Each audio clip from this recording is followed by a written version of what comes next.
Hey guys, welcome back to the channel. It's your boy G7, and today we're going to be talking about Naruto. Now, when I say the greatest arc in Naruto, what usually comes to mind for you?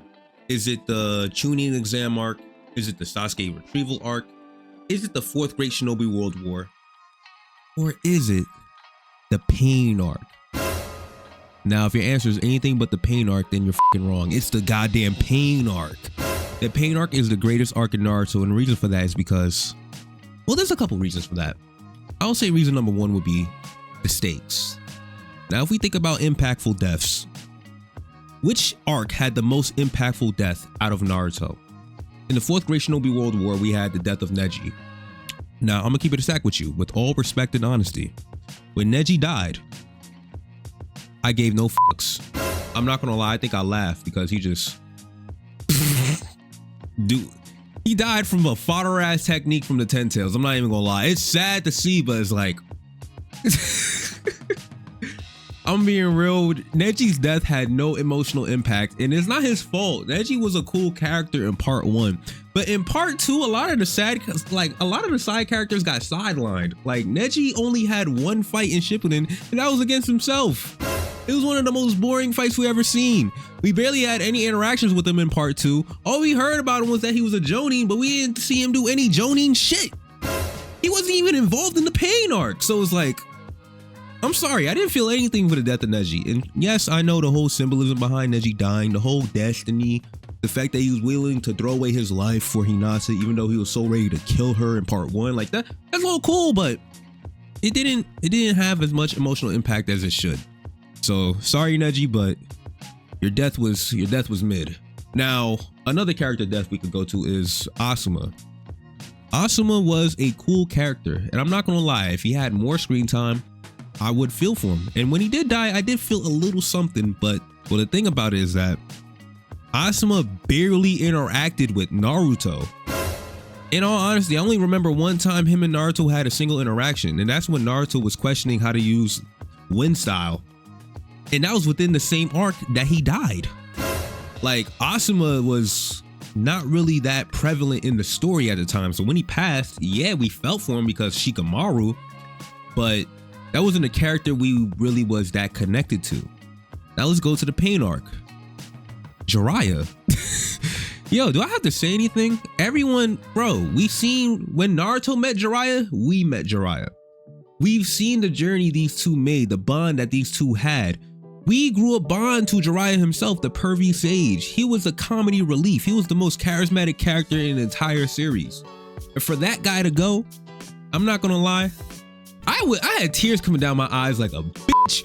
Oh my goodness, when Jiraiya died, I felt that because that was one of my favorite characters. And it's not even like he had like a glorious death. He died thinking of himself as a failure.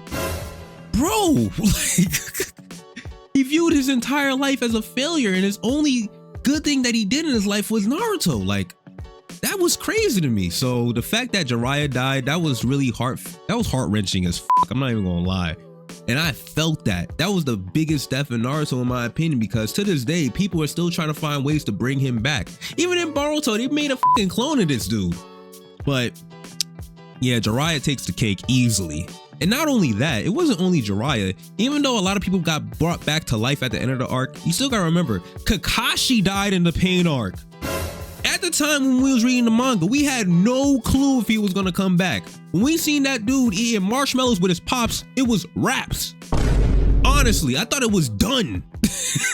Like, come on now. So that definitely was tear-jerking when Kakashi died, especially for Choji. Oh my god.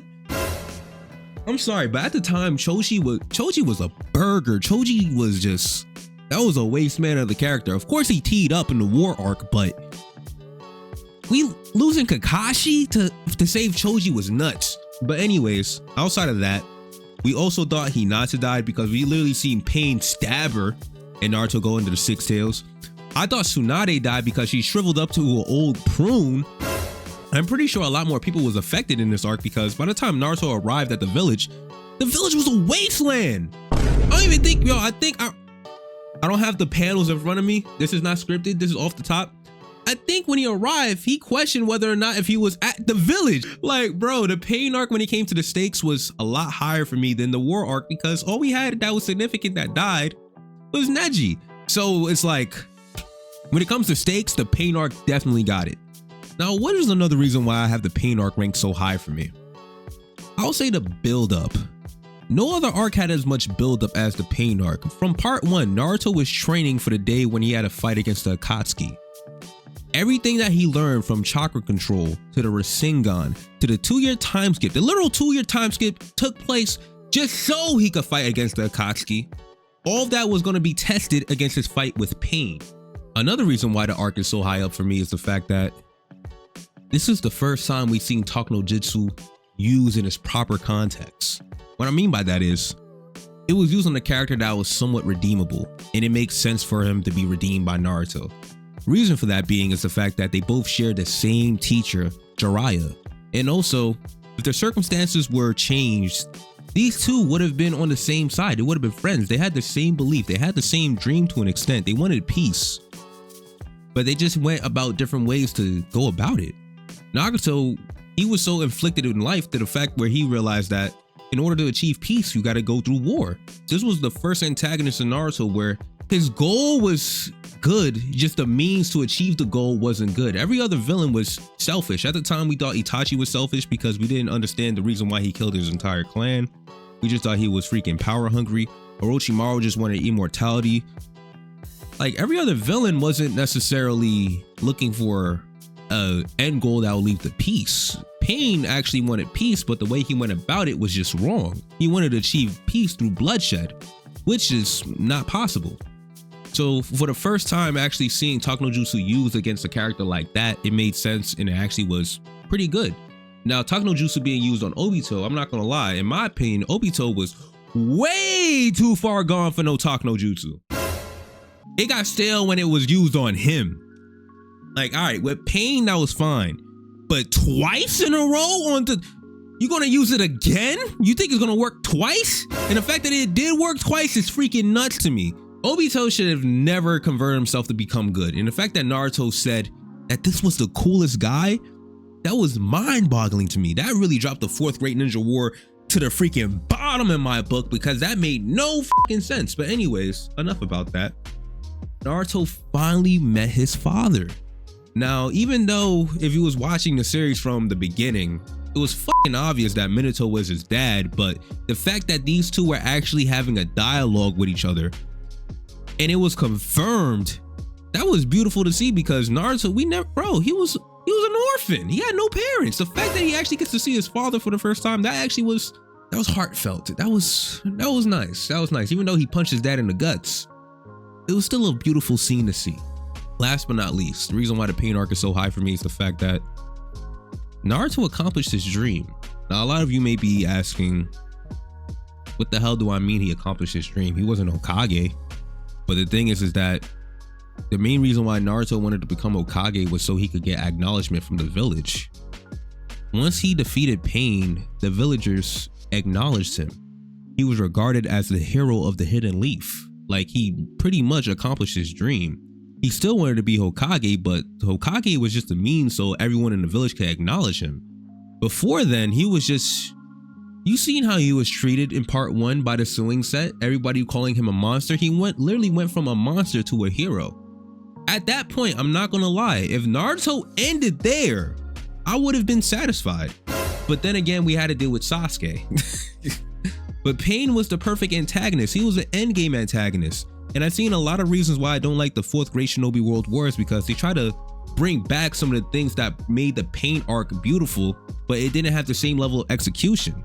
Talk no Jutsu didn't have the same level of execution. We already seen Naruto and Minato interact with each other. I don't need to see them interact with each other again, even though it was cool seeing them fight together. We already had that in the Pain arc.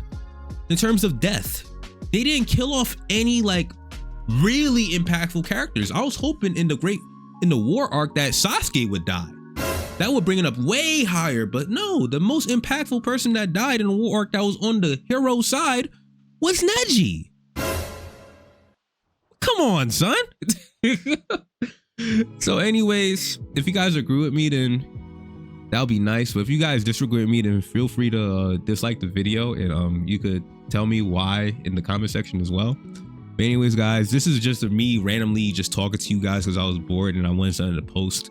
And plus, like I said, I'm very familiar with all these series, so I don't necessarily need like a scripted video or like a whole big analytic video to talk about these topics. No, I just want to talk to you guys like this is like I just want an event about these series, because how do I put this?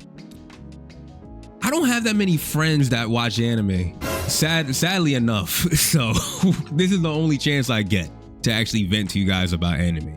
But anyways, guys, if you guys like the video, please leave a like, comment, and share. It's your boy G7, and yeah, man, rest in peace, Neji.